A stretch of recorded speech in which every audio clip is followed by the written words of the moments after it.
Muy buenas. Bienvenidas y bienvenidos a Mejora y Emprende.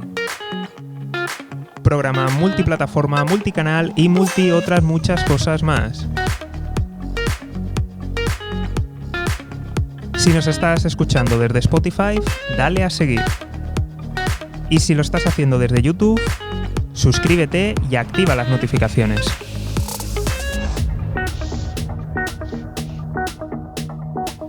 Y en ambos casos, lo más importante de todo, visita economistajosegarcía.com.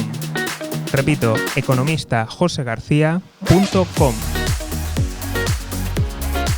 Allí podrás participar en el programa, enviar comentarios, sugerencias e incluso, ¿por qué no?, venir un día y participar en el programa. economistajosegarcía.com. Y ahora sí, damos paso al invitado de hoy. Muy buenas, Miquel. ¿Qué tal estás? Hola, José. ¿Cómo estás? Encantado de estar aquí. Súper contento. Me alegro, la verdad, porque ya habían pasado otros invitados por aquí por el programa, todos han hablado muy bien y la verdad, tenía ganas de que pasaras y poder hablar contigo en persona. Pues allá vamos, cuando quieras. Todo tuyo en esta entrevista. De acuerdo. Miquel, para quien no te conozca, ¿quién eres?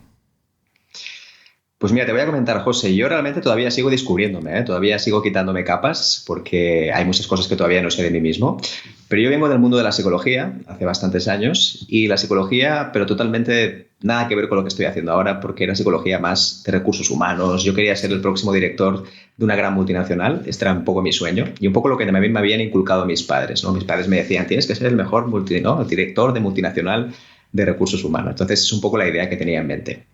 Pero bueno, como todo en la vida, siempre había tenido el gusanillo de emprender. De hecho, ya había emprendido cuando tenía casi unos 16 años aproximadamente, que vendía CDs, ¿de acuerdo? En esta época había las grabadoras de CDs famosos y empezaba pues, a vender y a generar mi propio negocio. ¿De dudosa legalidad puede ser? ¿El qué? ¿CDs de dudosa legalidad? En principio eran legales y había contenido muy interesante, hay que decirlo, ¿no? Pero sí que es verdad que en esa época era alegal, ¿no? Es decir, no había una legislación sobre ello. Y entonces es como que utilizábamos aquellos pioneros que tenían la grabadora, era como aquellos que podían, digamos, empezar a vender por primera vez, porque nadie se lo había planteado hasta la fecha, ¿no? Sí. Y después tuve algunos negocios más, relacionados con el periodismo, con escribir, porque antes de ser psicólogo quería ser periodista, pero por aquellas cosas de la vida de la universidad, pues la nota no me dio y tuve que cambiar de carrera. No me arrepiento para nada, al contrario, estoy encantado. Ostras, lo siento mucho porque esas cosas ahí es un palo, ¿eh? No te preocupes que yo entré donde quería y me arrepentí, o sea que no pasa nada. Claro, puede pasar, es el arma de doble filo, ¿no? Y a veces es verdad que incluso con un error puedes acertar.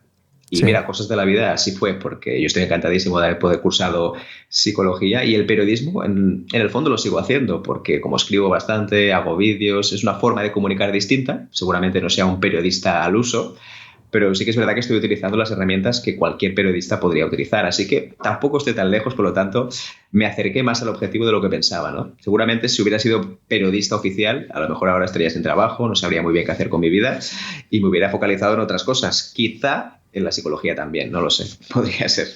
Muy probable, ¿eh? O sea, hubiera sido una lástima, sobre todo para todos los periodistas que nos escuchan, pero es así, es muy complicado el mundo del periodismo. Totalmente.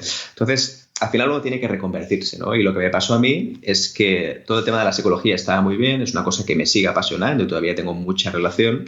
De hecho, todavía he ido clases en la Universidad de Barcelona, es una cosa que no quiero perder, siempre que sea posible, por supuesto.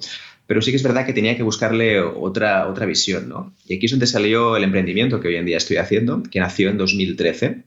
Puede parecer muy poco tiempo comparado con grandes emprendedores, pero si para mí tengo que decir algo es que ha sido una auténtica barbaridad de tiempo, ¿no? Estamos hablando de casi 7 años y pico y han sido de los 7 años más largos de mi historia, ¿no? Hay muchos estudios que relacionan que tener un negocio es como tener un hijo y ahora que tengo un hijo puedo decir que sí, que prácticamente es lo mismo y que los cuidados que tienes que hacerle son muy similares, ¿no? Y ahí tuve que mezclar varias cosas porque la psicología sola no sabía muy bien ni siquiera cómo venderla. Había perdido mis facultades de vendedor. Fíjate que en los 26 años estaba vendiendo cosas. En cambio, cuando tenía 25 no sabía muy bien cómo venderme ni siquiera a mí mismo. Y ahí es donde lo mezclé con temas más relacionados con la productividad, con temas relacionados más con la gestión del tiempo. Y dije, ¿por qué no mezclar las dos cosas? ¿Por qué no mezclar el tema de neurociencia, de acuerdo, que sería más todo lo relacionado con la psicología, con la gestión del tiempo? Y esa combinación, que es un poco exótica al principio, sobre todo cuando lo lanzamos, es cuando creamos el primer emprendimiento, digamos, más serio que he tenido hasta la fecha, y que todavía con eso, José, estamos muy contentos porque estamos vivos, hay que decirlo. Entonces, esto lo hice también gracias a mi socio, que él no tiene nada que ver conmigo, él no tiene nada que ver con la psicología, él es ingeniero de montes. Sí. Ahí es nada, es decir, es una combinación, un dúo bastante exótico. Y lo bueno es que la combinación entre uno y otro pues nos ha hecho prosperar, estamos muy contentos, hemos aprendido mucho también y hemos visto como habilidades muy distintas del emprendedor. Para mí uno de los grandes errores del emprendedor es que se junta demasiado con los suyos. Yo, por ejemplo, cuando estaba en psicología solo estaba con psicólogos, ¿no? Y hablábamos todo el día de lo mismo. Incluso hacíamos bromas de lo mismo. Cuando llegas a otro sitio, hablas con un economista, como en tu caso, o una persona que es del mundo de la ingeniería, es como que tienes un choque. Y ese choque tienes dos maneras de afrontarlo. Una, negando que exista, que es lo que hacemos muchos profesionales. Este no tiene ni idea. Los economistas siempre están pensando en la pasta y en cambio los psicólogos pensamos en las personas. O la otra es unirte a ellos y entender cómo piensan ellos y hacer una especie de tándem, ¿no? Al final, unirse uno con otro. Y eso creo que es una de las grandes bendiciones de los emprendedores, que pocas veces hacemos, porque siempre vemos el otro como que este no tiene ni idea y este sector es como que a mí no me interesa nada, ¿no? Todo lo contrario, siempre todos los sectores son súper interesantes, aunque crees que están a las antípodas de lo que tú haces. Para mí, evidentemente, es una opinión personal, pero ha sido uno de los grandes aprendizajes durante estos últimos casi 7 años y medio. Muy bueno. Y por cierto, si la gente aún no conoce a tu socio, le entrevistamos aquí, así que dejaré el link o si no, buscar en las entrevistas anteriores. Vamos a ver un poquito ahora tu background, lo has estado comentando, pero ¿cómo llegas a emprender? Porque sí que he estado viendo, creo que empezaste a estudiar también inglés, filología. Evidentemente, en la psicología, he entrevistado a algunos psicólogos, los conozco, tengo cierta idea de lo que se da en la carrera y bueno, en lo que estás trabajando, pues aunque las competencias las tienes, ¿de dónde has sacado esas habilidades, esos conocimientos y sobre todo más de algún profesor tuyo antiguo pues te mirará raro? ¿Cómo ha sido toda esa experiencia y ese bagaje?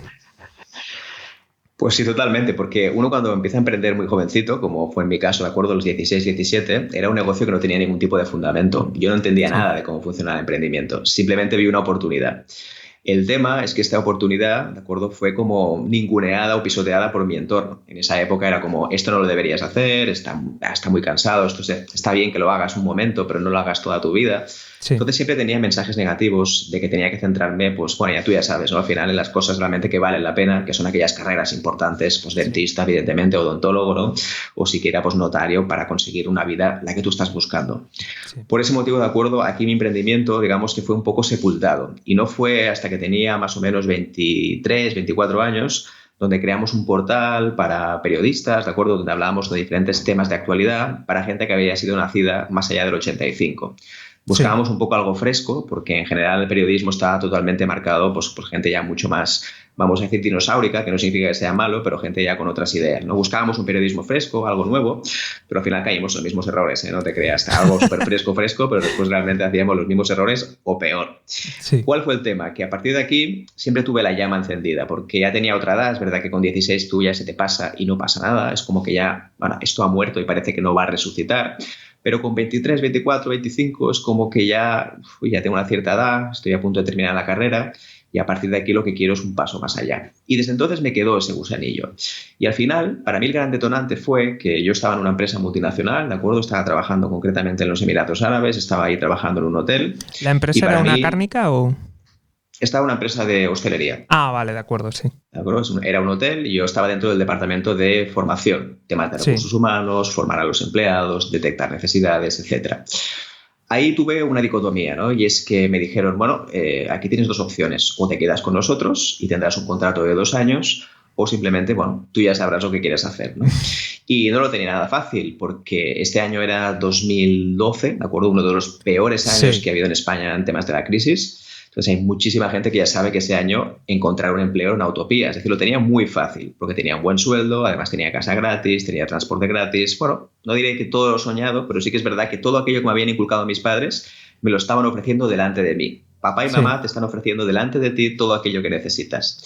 Pero bueno, por aquellas cosas locas de la vida decidí no aceptar esa oferta y me regresé otra vez a Barcelona, España. Entonces, en ese momento empecé a trabajar por diferentes consultoras, casi todas de recursos humanos, y empecé a tener como proyectos personales. Evidentemente trabajaba para otro, porque en ese momento simplemente eran proyectos, pero veía que tenía cierta flexibilidad. Es como que me dejaban un poquito, ¿no? Por ejemplo, había proyectos relacionados con la selección. Pues mira, tienes que encontrar a 3 perfiles, espabilate, busca a quien quieras. Había otros que tenían más que ver con la formación, pues busca personas que puedan dar esa formación o hazla tú si quieres. Sí. Eso para mí fue un punto de inflexión, porque aquí me di cuenta realmente que podía tener un pequeño poder, una pequeña influencia en hacer yo lo que yo quería. Pero obviamente estaba bajo el paraguas de las empresas y aquí sí que fue una gran limitación. ¿Por qué? Porque yo quería hacer cosas distintas, quería probar cosas nuevas, pero la empresa venía y me decía, no, aquí estás contratado por nosotros, que sepas que todo aquello que haces tiene que pasar por la supervisión de nuestros colaboradores, de nuestro equipo técnico. Y ahí fue un poco, digamos, mi freno, pero ya me había entrado el gusanillo al 100%. Y eso ya era muy poco antes de que tanto David y yo, de acuerdo, que como decías antes, también lo escucharás aquí en este podcast aquí, la idea sobre todo es que cómo podíamos mezclar eso. Hay que decir que lo engañé un poquito, ¿eh? Le dejé ahí, le seducí, le dije, venga, va, David, tenemos que montar algo. Él tampoco lo veía muy claro. Yo tampoco, para que ser sinceros, pero sí que es verdad que teniendo en cuenta el panorama actual que tenía en esa época, siempre pensaba que, bueno, lo peor no podía ser, ¿no? Y sí fue. Hay que decir que sí fue, porque realmente emprender todo fue fantástico al principio, pero después pues fue un verdadero desastre, ¿no? Evidentemente tuvimos una mala racha, un mal tiempo, hasta que después supimos reponernos y coger más fuerza para poder emprender, ¿no? Bueno, me alegro de que todo esté superado. Sí que te quería consultar, aproximadamente, ¿qué tiempo tardasteis en recuperaros? Pues mira, la hostia fue antológica. Mira, te explico un poco, José, cómo funcionó, porque yo creo que todos los emprendedores tienen que pasar por un momento de estos, aunque se forme muchísimo. Yo creo que siempre hay una especie como de debacle. Nuestro gran problema realmente fue que empezamos demasiado bien. Empezamos con un cliente realmente que nos dijo, ¿sabes qué? Os voy a contratar los servicios. No tengo ni idea de lo que hacéis, pero me caéis bien y además tengo una relación personal con vosotros, así que os voy a contratar. Esto es lo peor que te puede pasar como emprendedor, porque primero te creces, piensas que, ¡buah, esto ya está! Acabo de fundar mi empresa y ya tengo mi primer cliente. Entonces, esto no tiene ningún sentido, obviamente, pero en ese momento lo tenía. Nosotros estábamos viendo que esta empresa tenía mucho sentido. Lo dejamos todo, obviamente dejamos nuestros trabajos y a partir de aquí nos dedicamos 100% con ese cliente. Pero claro, esto fue un espejismo en el desierto, porque al cabo de unos meses no tuvimos ningún cliente más. Es más, lo estuvimos buscando desesperadamente. Pensábamos que ya lo teníamos. De hecho, cuando terminamos y el cliente más o menos estaba satisfecho, nos dio una lista enorme de recomendaciones de otros clientes y pensamos, ¡buah! Esto ya está hecho, porque ahora voy a ir con las recomendaciones de esta persona y como está contento me va a decir, te contrato todo, ¿no? Y no fue así. De hecho, para que te hagas una idea, José, tardamos casi un año en conseguir otro cliente. Sí, repito, un año en conseguir otro cliente. Obviamente, teníamos una gran ventaja y es que habíamos acumulado un colchón económico que nos permitió un poco superar esa situación. Pero sí que es verdad que cuando emprendes por necesidad, ese colchón económico no lo tienes. Entonces, la recomendación siempre es no emprender por necesidad nunca, porque realmente vas a perder pasta, vas a perder dinero seguro. Así que nosotros tardamos aproximadamente en recuperarnos, si te soy sincero, casi 2 años, porque una cosa es que en un año recuperáramos un poquito más la inercia de los clientes, pero la otra es facturar y, lo más importante, tener beneficios. Claro. Realmente tardamos bastante en tener beneficios, casi 2 años, o sea que realmente pasamos por un bache bastante largo, mucho más prolongado de lo que pensábamos, porque al principio pensábamos que ya estaba hecho, que era pan comido y que era cuestión de esperar que todos los clientes iban a venir, porque, hombre, lo nuestro es tan bueno, tan específico, que seguro que tiene que venir. Mentira, no funcionó. Buah. ¿Y cuál fue el revulsivo? Pues mira, el revulsivo fue dejar de hablar de lo nuestro. Es decir, estábamos muy obsesionados con nuestro producto, ¿de acuerdo? Esto fue una de las grandes cosas. Por ejemplo, hablábamos muchísimo de, pues bueno, es muy buena la neurociencia, es muy buena la productividad, es muy buena, por ejemplo, la selección. Todo lo que hacíamos nosotros era muy bueno. Hablábamos un lenguaje que no era el lenguaje del pueblo. Hablábamos un lenguaje técnico. Cuando hablábamos con alguien decíamos, sí, nosotros hacemos un montón de cosas súper complejas de la neurociencia aplicada, y la gente nos miraba con cara rara, ¿no? Este para nosotros fue el mayor aprendizaje. Tienes que saber comunicar al lenguaje del pueblo. Habla sobre los problemas que tiene el pueblo. Y sobre todo, lo más importante, la gente que es muy técnica en lo suyo tiene que aprender muchísimo, y esto tú ya lo sabes, José, pues temas de cómo comunicarte, marketing digital, propósito de valor, es decir, esta parte es esencial. Y esto nosotros no lo hacíamos porque pensábamos que todo el mundo, nuestro interlocutor, sabía lo mismo que nosotros. Él ya sabía de psicología, él ya sabía de neurociencia, él ya sabía de productividad personal, si no sabía nada. Y además le hablábamos con un lenguaje que él no entendía nada. Pero a nosotros nos parecía como que esto era lo más habitual. Entonces, una de las cosas fue justamente esa. Aprender más de marketing, aprender más a cómo comunicar y sobre todo, y para mí muy importante, hablar el mismo lenguaje del pueblo, que en este caso son los clientes que te van a comprar. Y en segundo lugar, José, para mí es súper importante el tema de la especialización. No, lo siguiente, ultra especialización. Sí. Nosotros al principio queríamos parecernos a una consultora grande como cualquier otra. Por ejemplo, queríamos ser el siguiente PricewaterhouseCoopers, Deloitte, queríamos ser de todo. Y pretendíamos incluso tener precios más competitivos que ellos. No tiene ningún sentido, porque esto es muerte de hambre seguro. Te vas a morir de inanición sí o sí. Entonces lo que hicimos fue segmentar muchísimo. Concretamente pasamos de algo tan generalista como ofrecer todo tipo de servicios, como formación de todo tipo, liderazgo, gestión de conflictos, gestión del estrés, todo. Lo teníamos todo en nuestra lista. Tú mirabas el menú y ofrecíamos pizzas, paellas, todo, hamburguesas. Y lo que hicimos es pasarlo todo a la neuroproductividad, que es un poquito el concepto, la metodología, la cual hoy nos dedicamos. Porque tuvimos que pasar algo muy grande a algo mucho más específico y creamos una metodología propia para equipos, sobre todo para empresas, de acuerdo, que sean del mundo de la ciencia y de la innovación. Sobre todo porque conocíamos muy bien estas empresas. En mi caso, por ejemplo, había trabajado incluso en alguna de ellas. Y en segundo lugar, vimos que esto realmente era una necesidad propia de estas empresas. Y ese cambio, que puede parecer muy sencillo, hombre, ¿cómo no lo viste antes, Miquel? ¿No? ¿Cómo puede ser que todo esto no lo vieras antes? No es nada sencillo. No. Tardamos muchísimo tiempo en darnos cuenta. Pero claro, aquí vino otro gran problema que después tuvimos que solucionar, porque esto no fue tan fácil. Y es que, ahora tenemos un segmento muy claro, sabemos muy bien a quién vamos, pero hemos creado una metodología nueva, un concepto nuevo y nadie lo entiende. Volvemos otra vez al punto cero.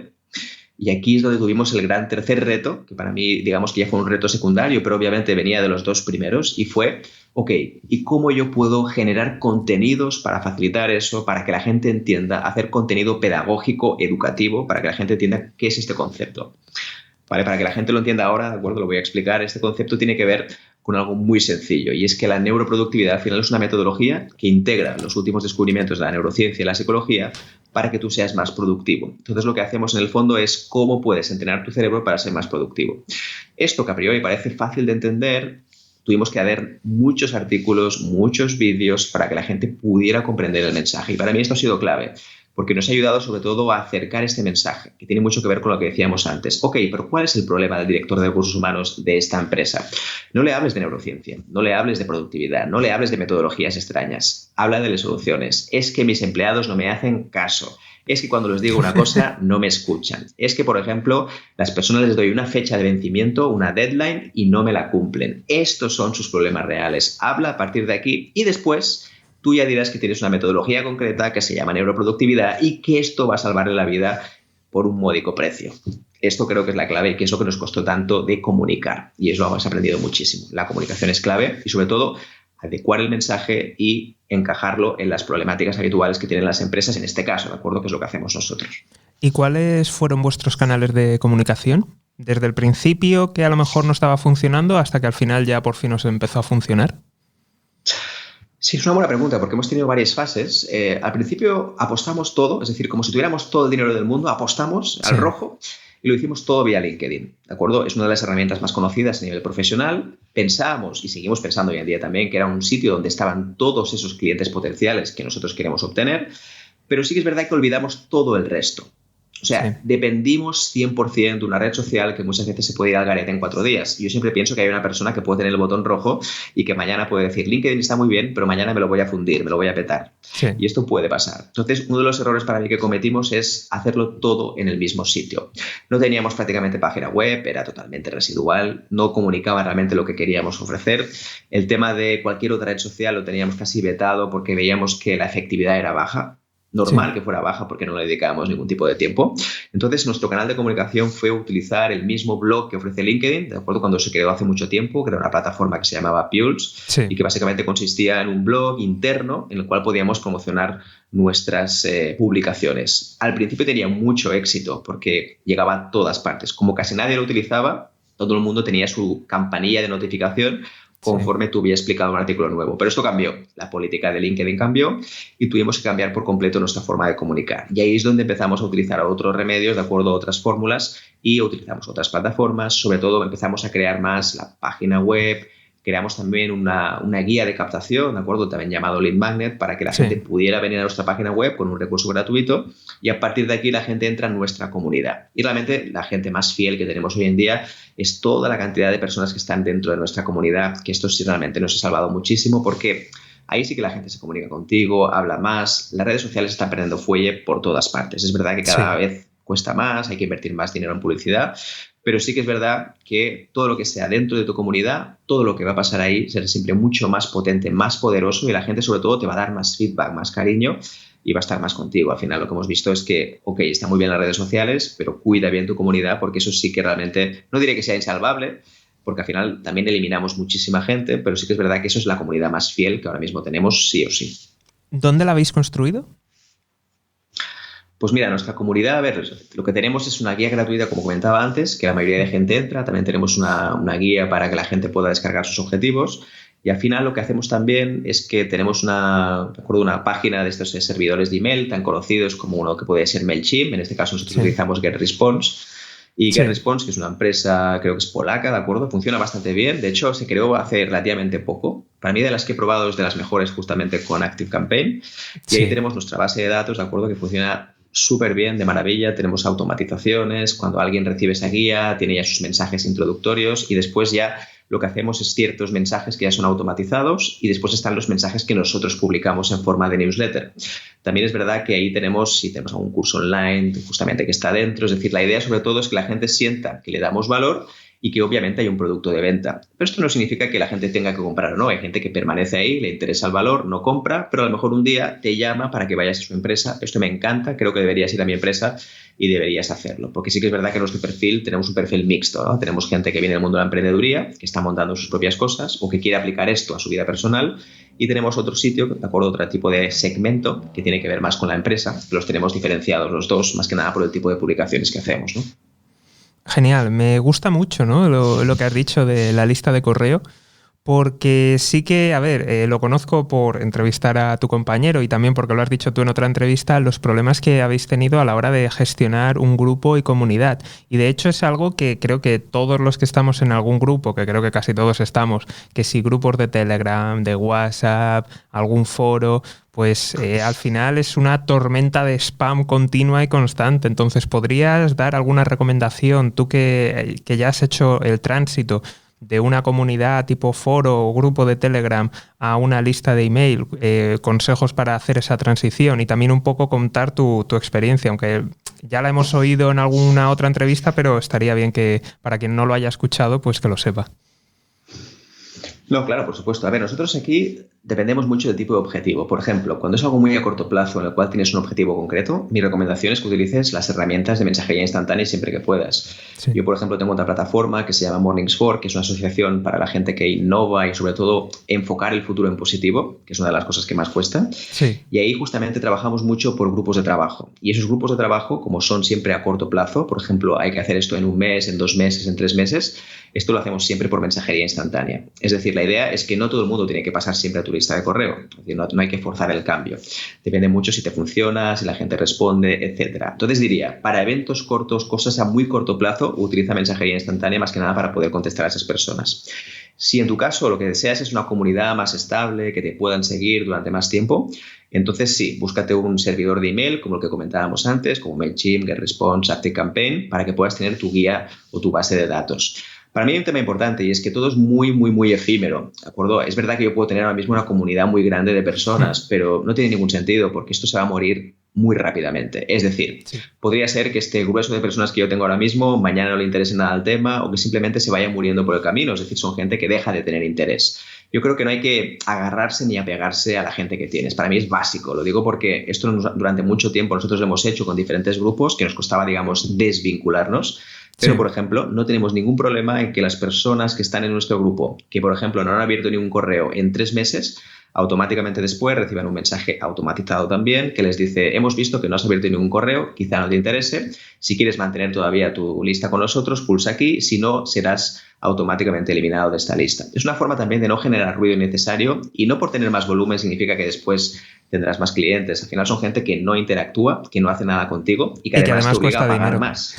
Exacto. Te obliga a pagar más. Por lo tanto, desecha siempre que puedas. Yo te diría que si tienes 1.000 personas, 2.000, pero son fieles de verdad y realmente están contigo, mucho mejor que tener 50.000 que realmente no funcionan. Así que para mí automatizar este proceso es clave. En cambio, en temas de mensajería instantánea, para mí es bueno ir eliminando esos grupos y sobre todo ir cambiando los propósitos. Si, por ejemplo, estás organizando una especie como de congreso en un mes y esto va a durar más de un mes, pues la idea es que cuando termine el mes y veas que este congreso ya ha sido formulado, ahí tienes dos opciones. Una, o simplemente borrar el grupo y ya está. Y la otra es pasar a aquellos que son más interesados a un sitio más estable. Esto es lo que hacemos, por ejemplo, desde Mornings For, en el cual, por ejemplo, cuando tenemos una iniciativa de un mes, los tenemos ahí durante ese mes y los que realmente quieren estar más con nosotros los pasamos a nuestra base de datos, pues que allí habrá más de 40.000 personas. Pero la idea sobre todo es que esas personas vayan desapareciendo poco a poco por su interés. Sí. Y está bien, yo creo que tiene que ser así. No podemos pretender que todo el mundo tenga el mismo interés. Yo, por ejemplo, ahora puedo descubrir tus vídeos, ¿no? Es decir, José, son buenísimos tus vídeos, pero puede pasar un tiempo y por lo que sea, ahora mismo no es mi interés porque tengo otros intereses, que quiero fundar la próxima empresa en Silicon Valley y estoy pensando en eso. Perfecto, pues me voy para allá y dejo de ver podcast, dejo de ver a escuchar a Miquel, que ya estoy harto de escuchar. Es decir, depende en qué situación estás. Y hay que respetar al público. A veces es verdad que intentamos retener a las personas. Esto se habla mucho de las empresas. Hay que retener el talento, hay que retener... Difícilmente puedes retener. Yo creo que al final todo es muy efímero, todo es muy mariposa, por decirlo así. Sí. Y la idea es que la gente hay que dejarla volar y algún día volverá. Seguro que si le interesó el contenido alguna vez, seguro que te va a recomendar o seguro que volverá en otra ocasión. Puede ser que no, tampoco pasa nada. Genial, me encanta. Muy buenos consejos. Ahora, Miquel, me gustaría preguntarte por tu proyecto. ¿Qué va a ser de mayor? Mi proyecto, ¿qué va a ser de mayor? Qué gran pregunta. Mira, me lo planteo muy a menudo, porque cada año, tanto David como yo hacemos una reunión de estrategia y nos planteamos hacia dónde va todo esto. Mira, nosotros teníamos un pequeño sueño hace unos años cuando creamos la metodología de neuroproductividad, que era cambiar y revolucionar la forma de trabajar de las personas. Porque todo el tema de metodologías, de herramientas, de gestión del tiempo está muy bien, pero para mí se queda en lo terrenal, en lo superficial. Lo que queremos es entender a las personas, o sobre todo nos gustaría mostrar a las personas que hay otras formas de trabajar que tienen que ver también con la organización y la planificación. Y sobre todo entender que la organización y la planificación no es un tema de trabajo, sino es un tema vital. Al final, quien se organiza bien tiene tiempo también para sí, para su familia, para sus hijos, para sus amigos, para quien sea. Es decir, queremos revolucionar el concepto de gestión del tiempo. Creo que estamos en el camino, lo estamos consiguiendo, pero obviamente nos queda mucho recorrido. Y la siguiente fase sería integrar tecnología. Es decir, nosotros cada vez más utilizamos herramientas de IoT, ¿no? Internet de las cosas, para medir, digamos, la productividad de los equipos en directo, en tiempo real. Y esto creo que cada vez más va a existir, ya lo estamos probando, pero obviamente es una cosa todavía lenta, todavía hay muchas reticencias. No todo el mundo lo quiere hacer, está claro. Entonces, lo que estamos haciendo es que la productividad vaya más allá de lo que sea puramente oral de transmisión, sino que tengamos datos reales que podamos comparar con lo que ya tenemos. Yo en mi caso, por ejemplo, soy profesor en la Universidad de Barcelona, como decía antes, y mezclo las dos cosas. En primer lugar, la parte más psicológica mediante cuestionarios y test, y mi idea ahora es introducir toda la parte tecnológica para poder comparar. Porque si alguien me dice que yo estoy muy estresado, me gustaría saber cuánto estresado estás de verdad. Que no simplemente me lo digas, sino que yo pueda medirlo incluso, ¿no? Entonces puedo tener las dos cosas para hacer una comparativa y a partir de aquí sacar muchas conclusiones. Porque mi interés no es decirte que estás estresado. No, José, estás muy estresado. Esto ya lo puedes saber tú incluso. Para mí la idea es, ok, y yo como especialista en esto, ¿qué estrategias te puedo dar a ti en base a los resultados que tú tienes reales que he obtenido hoy a través de las máquinas y a través de la metodología de psicología? ¿Cómo yo puedo obtener soluciones prácticas y creativas para ti, para que puedas vivir mejor, para que puedas estar mejor, etcétera? Perfecto. ¿Y Miquel, qué va a ser de mayor? Pues Miquel, realmente que me encantaría que, obviamente, seguirme focalizando en esto porque me apasiona. Hay gente que me dice, después de 7 años todavía haces lo mismo. Yo estoy encantadísimo porque cada vez le voy dando un paraguas distinto y obviamente le doy una visión más extendida de lo que hacemos al principio. Qué pesada es esa gente, de verdad, ¿eh? Eso es verdad. Entonces, hay gente que puede pensar, ¿otra vez? ¿Siempre lo mismo? Entonces, la idea es diversificar. Y sí que es verdad que dentro del mismo concepto estamos diversificando bastante, porque una de las líneas que estamos creando ahora mismo es, por ejemplo, cómo predecir el rendimiento de las personas. Es una cosa que tiene que ver con productividad, obviamente, pero al final hay una parte también descriptiva y una parte también que tiene que ver con la conducta, ¿no? Es decir, cómo realmente se transforman las conductas de las personas y muy interesante. Y también la parte económica que tú decías antes, también me interesa sobre todo por esta psicología de la economía, ¿no? Es decir, cómo la gente cambia en variación a los diferentes estímulos que pueda tener, ¿no? Por ejemplo, un virus, ¿no? Aquellas cosas que pasan, o por ejemplo, cualquier situación que genere malestar o genere cambios de hábitos. Así que esto sí que me interesa. Y además también, obviamente, bueno, yo tengo un hijo, como decía antes, quiero cuidarlo también, quiero ser un buen padre y sobre todo también poder compatibilizar esto con todas mis actividades profesionales y seguir disfrutando de lo que hago, porque el día que no lo haga, obviamente buscaré otra cosa o lo que haré es cambiar mi sistema de trabajo, porque ahora mismo me lo paso genial. Es verdad que cuando voy a una charla para mí es casi como ir, pues bueno, con un grupo de amigos a conversar sobre lo que más me gusta, obviamente siempre con exigencia, pero espero poder hacerlo durante mucho tiempo. Me encanta. Vamos a pasar ahora al pequeño desafío, a las 3 preguntas. Tienes que dar 3 consejos. Uno para las personas que quieran emprender y aún no lo hayan hecho. Otro para las personas que ya tengan su propio negocio.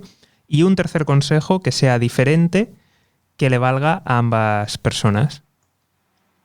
Perfecto. A ver, el primero a nivel de emprendeduría, lo primero que diría para mí que ha sido clave es créate un hiper nicho, un hiper segmento. Antes lo decía, ¿no? De acuerdo, yo, por ejemplo, pasé de algo muy generalista como es la formación, la capacitación en diferentes equipos, a algo que tiene que ver más con neurociencia aplicada a la productividad personal, y esto dentro de unos sectores muy concretos que son el tema de la ciencia y la innovación. No hay que tener miedo a ser un hipersegmento. Lo digo porque hay gente que piensa, claro, cuanto más pequeño, menos clientes tendré. Al contrario, no te preocupes, siempre habrá un tipo de público que te va a encontrar. Otra cosa es que lo seleccionemos mal, que eso es otro tema, pero siempre estamos a tiempo de cambiar. Y además aquí hay un tema, y es que el día que seas especialista en este tema concreto, te van a llamar por todas partes de todas las cosas, ¿de acuerdo? Tienes que pensar en seguramente algunas personas que han triunfado por algo muy concreto, que hoy en día les llaman para cualquier cosa. Les llaman para que hablen de su vida, para que hablen de emprendimiento. Incluso a mí personalmente me ha pasado que, por ejemplo, yo empecé mucho con este tema y hay veces que me llaman simplemente para que hable y dé mi visión sobre la psicología o sobre recursos humanos en general o simplemente mis perspectivas de futuro a nivel de innovación. Ya ves tú que no tengo nada que ver con esto, pero sí que es verdad que puedo aportar, digamos, mi granito de arena. Así que no te preocupes. Para mí, la clave es siempre empezar a hablar un poquito de todo. ¿De acuerdo? Hay que probar diferentes herramientas, diferentes habilidades, diferentes conocimientos. Después lo siguiente es especialista. Una vez hayas conocido una que te guste de verdad, pasa a algo que realmente seas especialista. Y la última, que te saldrá de forma natural, sea un generalista, un transversal, porque como sabrás tanto de todo, podrás opinar sobre muchísimas cosas. Y este proceso obviamente es cíclico, lo puedes hacer varias veces, ¿no? Así que esto te diría claramente. Lo segundo que diría es dedícate como sea a que tu empresa sea una creadora de contenido, que sea una especie como de, vamos a decir, una revista. La gente piensa que su empresa tiene que vender y obviamente es así, pero yo creo que es al revés. Yo creo que tienes que ser una especie como de creación de contenido y después vas a vender sí o sí. Intenta buscar que tus contenidos comuniquen historias, que vendan, que expliques las cosas realmente bien, fácil de entender y sobre todo con el lenguaje del pueblo que decíamos antes. Para mí hay un tema clave. No te empecines, ¿de acuerdo? No hables demasiado de tus conceptos maravillosos, de cómo vas a cambiar el mundo con eso. Habla de soluciones concretas. Por ejemplo, antes lo decíamos, ¿de acuerdo? Medio explicativo, sí. ¿No? Podría ser, en mi caso, ¿no? Es decir, yo si hablo de temas de neuroproductividad, pues nadie me va a escuchar. Solo los 4 freaks que les interesa esto, que los hay, por supuesto. Pero estos no me van a comprar nunca, porque al final son gente que simplemente pues, va a utilizar eso para sus formaciones y está bien, ya está. Por ejemplo, en mi caso, yo lo que suelo hacer es que los problemas que tienen los directores de recursos humanos, que en mayoría son mis clientes, pues lo que decíamos antes, ¿no? Es que nadie me hace caso, nadie me sigue, nadie me une a las conversaciones, nadie participa en lo que estoy haciendo. Pues haz un artículo justamente sobre esto, graba un vídeo justamente sobre esto.